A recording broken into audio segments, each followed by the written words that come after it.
আজকে আমি নতুন ভিডিওর রেসিপি নিয়ে এসেছি আপনাদের মাঝে। তো ভিডিওটা না টেনে সম্পূর্ণ দেখবেন। ডালের আর ঢেঁড়সের পাতুরি কিভাবে করলাম সম্পূর্ণ দেখেন। তো এখানে আমি ডাল ভালোভাবে ধুয়ে নিয়েছিলাম আর ঢেঁড়স কেটেও ভালোভাবে ধুয়ে নিয়েছিলাম। এখানে দেখেন। আর এখানে পেঁয়াজ আর রসুন আর কাঁচামরিচ কেটে নিয়েছি। আর এখানে ১ চামচ করে সব ধরনের মসলা নিয়েছিলাম। স্বাদমতো লবণও নিয়েছিলাম আর হলুদের পরিমাণটা কম নিয়েছিলাম। আর এখানে দেখেন একটা চুলার মধ্যে কড়াই বসিয়ে দিয়েছি। আমি এখন চুলাটা ধরিয়ে ফেলবো। এখন দেখেন কড়াইটা আগে থেকে গরম করে নিয়েছিলাম। হ্যালো এভরিওয়ান, আসসালামু আলাইকুম। আপনারা সবাই কেমন আছেন? আমি আলহামদুলিল্লাহ ভালো আছি। তো এখানে আমি এখন ওই ধুয়ে রাখা ডালগুলো আমি কড়াইয়ের মধ্যে দিয়ে দিব পানি সহকারে। আমার দিয়ে দেওয়া হয়ে গিয়েছে। এখন আমি একটু নেড়েচেড়ে নেব। নেড়েচেড়ে আমার প্লেটে যে মশলাগুলো রেখেছিলাম ওই মশলাগুলো আমি এর মধ্যে দিয়ে দিব।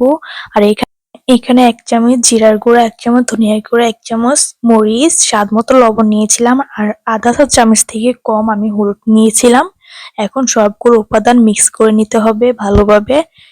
আর এখানে ফ্রিজে রাখা যে পেঁয়াজ ছিল ওইখানেতে অর্ধেক পরিমাণ পেঁয়াজগুলো আমি দিয়ে দিচ্ছি, কাঁচা পেঁয়াজটা। এটা দিলে কি একটু ঘ্রাণটা হয়, ভালো লাগে। আর কেটে রাখা কাঁচামরিচগুলো দেওয়া হয়ে গিয়েছে। এখন একটু ভালোভাবে নেড়েচেড়ে নেব। নেড়েচেড়ে একটু অপেক্ষা করার পরে ফিরে আসলাম। এসে আপনাদের একটু নেড়েচেড়ে দেখাচ্ছি কিরকম কালারটা এসেছে। এখন আমি কেটে রাখা যে ঢেঁড়সগুলো ছিল ওইগুলো আমি দিয়ে দিব অল্প অল্প করে। তো আমার দেওয়া হয়ে গিয়েছে। এখন আমি ভালোভাবে নেড়েচেড়ে নেব। সবগুলোর সাথে ভালোভাবে মিক্স করে নিতে হবে। নিয়ে আমি একটা ঢাকনার সাহায্যে ঢেকে দেব ১৫ মিনিটের জন্য। ফিরে আসলাম ১৫ মিনিট পরে। তো এসে একটু আপনাদের দেখাচ্ছি নেড়েচেড়ে। দেখেন কত সুন্দর হয়েছে। মাশাআল্লাহ, ডালটাও সিদ্ধ হয়ে এসেছে আর ঢেঁড়সটাও সিদ্ধ হয়েছে। আপনাদেরকে আমি দেখাচ্ছি, দেখেন চুরির সাহায্যে আমার ঢেঁড়সটা সিদ্ধ হয়ে গিয়েছে। এখন আমি ভালোভাবে একটু নেড়েচেড়ে নিব। এখন আমি একটা বাটিতে নামিয়ে ফেলবো। আর আমি বাগার আনার জন্য কড়াইটাও ভালোভাবে ধুয়ে নিয়েছি। এখন এর মধ্যে আমি তেল দিয়ে দিচ্ছি। আর ফ্রিজে রাখা যে বাগারের জন্য পেঁয়াজ আর রসুন কেটে রেখেছিলাম ওইগুলো দিয়ে দিব। আর আমি ৩টার মতো শুকনা মরিচ নিয়েছিলাম, কারণ শুকনা মরিচটা দিলে একটু স্বাদ লাগে বা ঘেরানো হয়, ভালো লাগে আমার থেকে।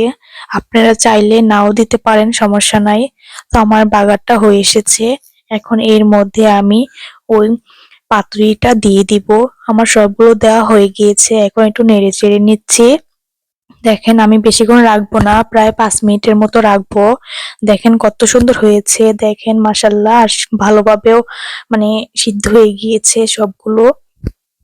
আমার এই পাতুরিটা রান্না হয়ে গিয়েছে। একটা আমি বাটিতে নামিয়ে ফেলেছি। দেখেন কত সুন্দর হয়েছে।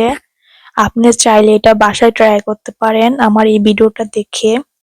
এই পাতুরি ডাল আর ঢেঁড়স দিয়ে পাতুরিটা অনেক মজাদার। খেয়ে দেখবেন আপনারা। পরবর্তী ভিডিও পেতে অবশ্যই লাইক, সাবস্ক্রাইব করে পাশে থাকা বেল বাটনটা বাজিয়ে দেবেন। আল্লাহ হাফেজ।